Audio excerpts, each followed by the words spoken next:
Basement. So you're gonna be in a basement. I did not expect something this sensual. A sensual basement. Jesus. Steamy, hot. I'm gonna try to relate to you guys. I almost 2 square inches to stand on here. Fuck. Oh, try to relate to you guys. You ever just stop and thought to yourself, I am the hottest person.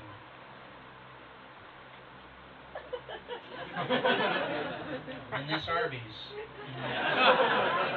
Take it where you can get it, get you through the day sometimes. Generally, this is a beautiful basement. I'm accustomed to performing in very dingy, scummy, like dive bars.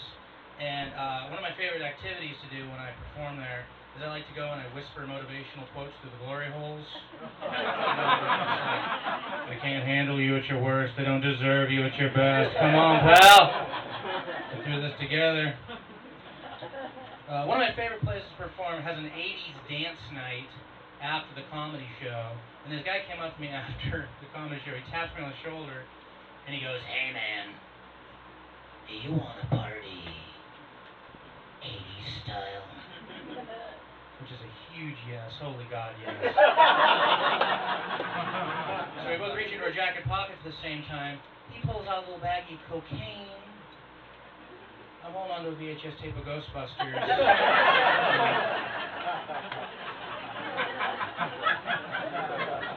Let's party a bit differently, I guess. Speaking of cocaine, I'll stay on that topic for a sec.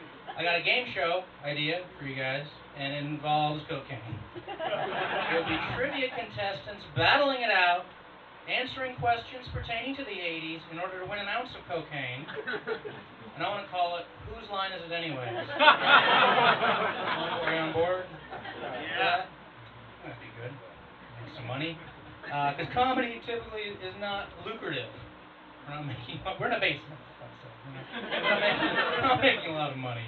And I've been broke, and I was at the bar recently. I wanted to get a tasty drink. I wanted to get the sex on the beach. It's a tasty cocktail, but I couldn't afford it.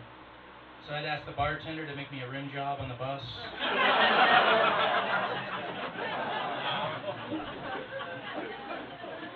Which is a PBR with the edges licked by somebody with a cold sore.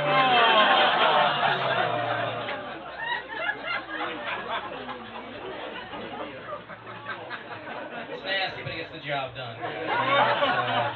Order one up today at the basement. I remember, there's all kinds of confusing drink names. I remember when a Moscow Mule was just a Russian man with a kilo of cocaine up his ass. So it was the glory days. I've actually been on the bus a lot lately, because things are going well. And good things are not allowed to happen on the bus. Okay, you never, open the college acceptance letter on a bus.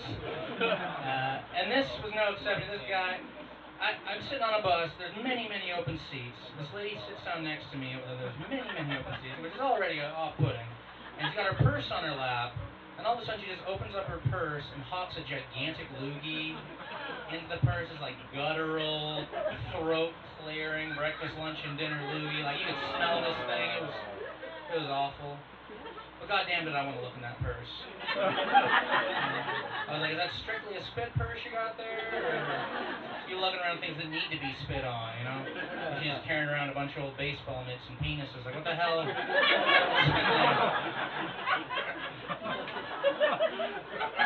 You go full llama on your purse like that. Seems strange. I don't typically talk much about politics, but with Trump in the running, it's kind of hard not to. He's already brought him. He's such a piece of shit. It's crazy. It's like voting for a less sophisticated Bond villain. Like, he's so evil. Like, instead of a cat on his lap, he's got a squirrel on his head.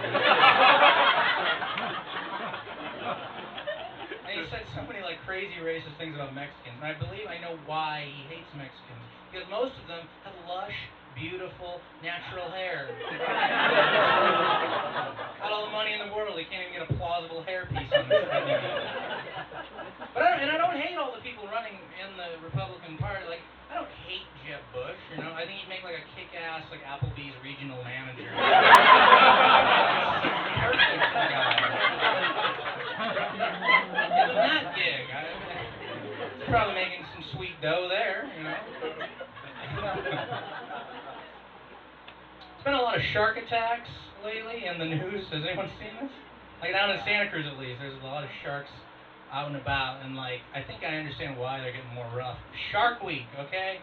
That's why. They want their 15 minutes. Okay? And there's no, they want to be on TV. They're auditioning. They want to be in the next Sharknado movie, okay? They've been bitten by the celebrity bug like everybody else. And there's no sensitive shark roles. It's always tough and violent. But all the best parts always go to the great whites anyway. It's bullshit. It's not right. It's not right. Before the marriage equality ruling, I was at a gay pride parade down in Santa Cruz, and I saw a woman hold on to a sign that boggled my mind because it said, 2 women kissing is hot, 2 married women kissing is hotter, legalize gay marriage and make a frat boys day. Is that a target demographic? On this fucking issue?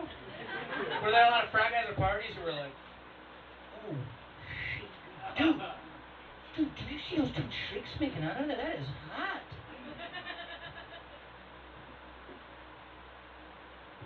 Be a whole lot hotter if I knew they were in a legally binding union, bro. Yeah, dude, I'm not seeing any rings on his fingers. This is gross. Oh. Looking for some commitment, buddy. Come on. I don't know this at all. I'm going to be honest with you guys about something I'm into sexually. I think we've gotten to that point. It's not very popular these days, but I enjoy a nice lush bush on a lady. Okay? I kind of have to, considering the way I look, though. I can't be like, got a shave down there looking like, that's a horrendous double standard, and I'm no idiot, you know? But I actually enjoy it, and I'm not talking about landing strips, I'm talking about farmer's market bush. Mason jar of kombucha bush, the feminist studies major in winter bush, the real thing! I like it, but then I wonder why. Why do I enjoy it? Am I just narcissistic? Do I just want to get on my knees, whip down some panties, have my own face staring back at me? Problem.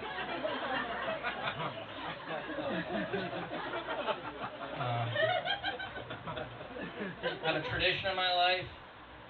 Every Halloween, I go out, I get hammered, and people ask me what I am. I say, my father. So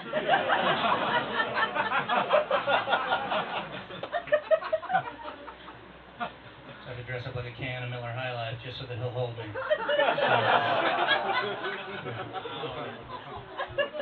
My dad drives through a neighborhood and sees one of those signs that says, drive like your kids live here. He always just turns around and drives as fast as possible. I keep a baseball bat beside my bed for safety, protection, but mostly just in case my dad decides to finally come and play a game of ball with me. Now it's just sad. I'm sorry. I apologize. We'll move on. It's hard to do, Dad, but I'll move on.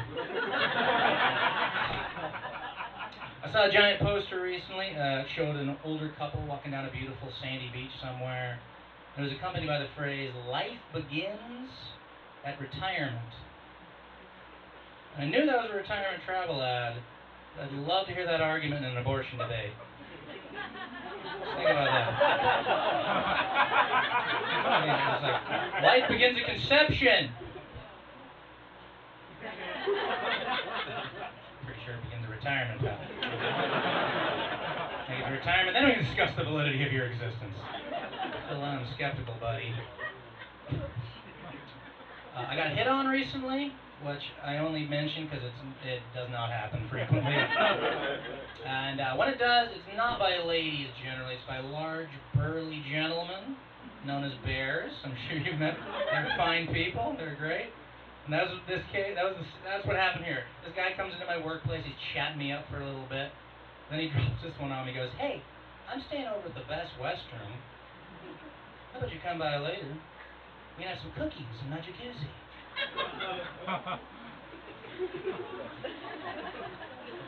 Do you have any idea how hard that was to turn down? Oh, man.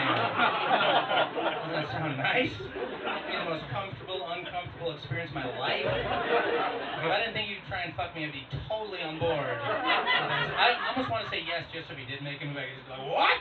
Oh, this is a completely innocent suds and snickerdoodle situation, sir. You don't better be fucking involved. The bubbles and baked goods, buddy. I'm trying to get healthier, though. I just cannot stand working out. It's not enjoyable. But I did recently join a curb-style gym for people with even lower self-esteem.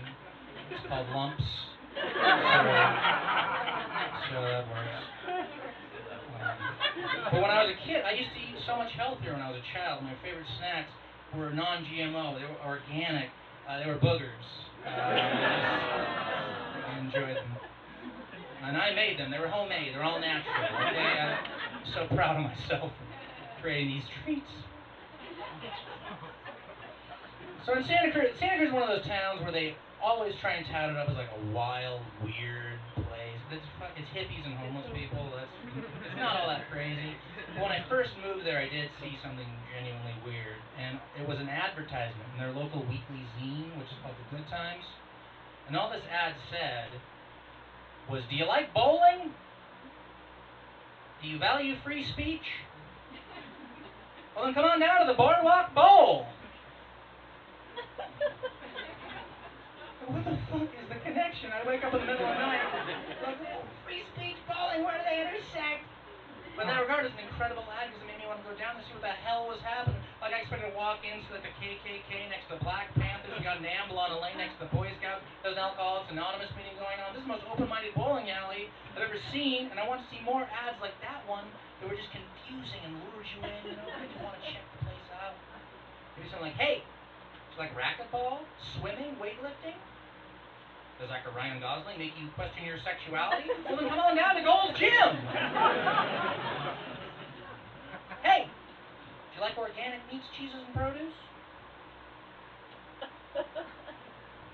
You think 9/11 was an inside job? We'll be Trader Joe's! Gotta go down and see what's happening at TJ's now. Bonkers. So Santa Cruz, it's a very progressive place, and I'm still trying to find my place there, you know. I moved there about 5 years ago. So something I've been doing every other Friday, I take $2, go down to the local grocery store, buy about 40 plastic bags, and I just go and throw them around on the beach. Give somebody a weekend project. Seems like fun.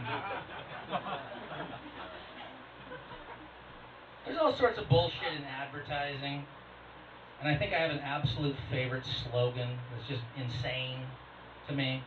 And it was on a bottle of Coors Light. We got any Coors Light fanatics out there? Thank you. It's not that good. It's a remarkably ordinary beverage, which made this statement on the bottle more bonkers to me because it said, experience the legendary taste of Coors Light. The fuck are these legends, guys? What would they be? Odin! Thrust his staff to the heart of the snake-haired Medusa, and then chugged a cold, crisp Coors Light. The mighty Thor swung his hammer and parted the seas with Poseidon himself, and then knocked back a cold, delicious Coors Light.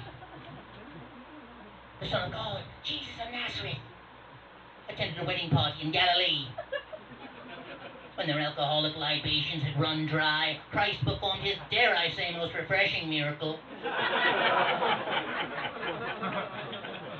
He turned mere water, not into some boring, bourgeois bullshit wine! No, far from it. He turned into something as ice cold and satisfying as the Rockies themselves. And the power of Christ compelled those partygoers to spend the rest of their night slamming!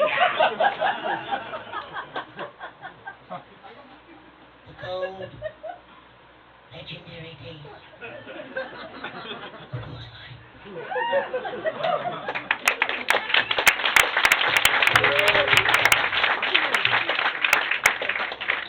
they paid me